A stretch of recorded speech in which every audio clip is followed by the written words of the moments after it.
Hey everyone, Milton here, and this is, again, part of a series of shorter videos on specific matchups for Blades of Khaine, focusing on the most important ploys and abilities, and giving some suggestions on how I approach them. But before I start, I want to emphasize again that while I have a lot of experience with Blades of Khaine, and I've been pretty successful with the team, I am not infallible, and my approach is by no means the only way. If you have any additional advice on specific matchups, please put it in the comments. I really want this playlist to be as complete a resource as possible for folks learning to play the team, so I want to get other people's opinions or approaches visible as well. Now there's 38 teams in Kill Team as of right now, so this is going to be a big project. I'm not going in any particular order. I'm prioritizing matchups that I think are common or interesting, or just teams that I'm personally interested in. If you have any particular matchups you want to talk about, feel free to hit me up on Discord and we can chat. If you sat through any of this playlist, I'm sure you've realized that I really like to talk about Kill Team, so I really would enjoy hearing from you. Now, today I wanted to talk a bit about Goremongers, which are one of the newer teams that just came out. Gormongers are an 8-model, fast, melee-oriented team, so it's kind of interesting into Blades of Khaine.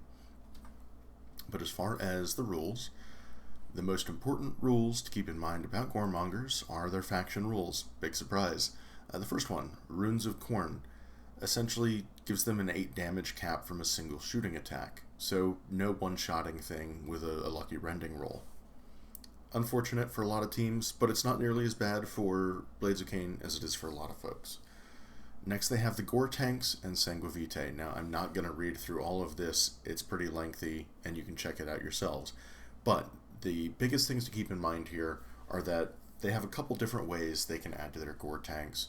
I would not try and rely on them going dry on their Gore Tanks over the course of a game. The Sanguivitae, the most important things that they can do are to make models APL 3. They have one to do a second free fight action. They've got one to add an inch to their move, which puts them up to move 8. And they've got one to heal 2d3 wounds. So what this means is that their Runes of Khorne gives them that 8 damage cap, but they could then potentially activate that model and heal to above 8 wounds and, potentially survive through a couple different shooting attempts. So, ideally, you want to be shooting at models that have already activated so they can't then heal. But because of Khaine's Vengeance, you ideally want to be shooting activated models anyways. So, again, it's a bigger deal for other teams than for us, I think. Now, stat lines. The Goremongers have 10 wounds each with a 5-up save, so not terribly sturdy from shooting, although they have some access to rerolls in their ploys. And they're melee operatives with 4 attacks sitting on 3s and 4-5 rending weapons on the majority of their models. They have some shooting, but not a whole lot. So they really want to be engaged with you, fighting in melee, charging and killing people. Now, as far as important ploys, the biggest one to consider here is their strategic ploy, Gory Tenacity. And what it does is it gives them a damage reduction that applies on every single fight sequence. So, unlike most other damage reduction ploys in the game that happen the first time they fight in melee, Gory Tenacity happens every time. And if there is any chance of melee happening, the Gormonger player will almost certainly be using it, so it's very important to keep in mind as you're thinking about the damage breakpoints that you need to hit. When we look at the operatives, there's a couple that I think are important to mention here. The Stalker can climb any distance for 2, so it doesn't give them quite the same potential as Acrobatic, but it's not far off. So if you're planning on using climbing and dropping in order to stay safe, make sure you're aware of where the Stalker is on the board. Second is the Aspirant. This is their base warrior model, and it's potentially a big problem. The Aspirant has access to a datasheet ability that can let it do a second free charge when it kills something, sort of similar to the Howling Banshee technique, the Woe. And the reason this is a problem is because they can use the Sanguivitae to do a second free fight action, so if you're clustered up, they can potentially just like ping-pong aspirants around the table, double killing things. So, try really hard not to let that happen. And then third is the Blood Taker. the Blood Taker can hand out their gore where it's needed. So, they're very unlikely to completely run out of gore. They kind of have to activate the Blood Taker first in order to hand it out, so it slows things down a little bit. But between the Blood Taker, one of their equipment that lets them pass out gore, and a firefight ploy to count as having gore, they're unlikely to run out of it where they want it. That said, because they can only potentially use 2 Sangue Vitae during a turn, I think it's more important to focus on where they can get on the board and whether or not they can heal than it is to try and build a plan around, like, I'll use enough of their resources that they no longer can get like that clutch APL3 when they really need it, because they'll probably be able to. Now, Tac Ops, Goremongers can take either Seek and Destroy or Recon. And then as far as how to approach the matchup, I think there's really 2 reasonable game plans here. There's a good argument for going with all Howling Banshees. And the strength of this is that you get access to 2 uses of Acrobatic, the Scream that Steals, and... it's embarrassing. Scream that Steals and Rain of Tears. There we go. So, Goremongers do potentially have a longer threat range than you, but they've got to spend some Sangue Vitae in order to get that 8-inch move. So, if you look at the math on it, a Goremonger charging into a Howling Banshee that has access to that pre-parry from the Scream that Steals, that potentially has access to a Rune of Shielding or Contempt, they have a really serious risk of just bouncing off that Howling Banshee. If they roll poorly enough and you can contempt them to like 1 hit or 0 hits, then you can just kill them back even through their damage reduction. So, the Howling Banshees are going to be your best piece for eating a charge and coming out of it better. That said, their damage breakpoints into Goremongers aren't great just because of Gory Tenacity.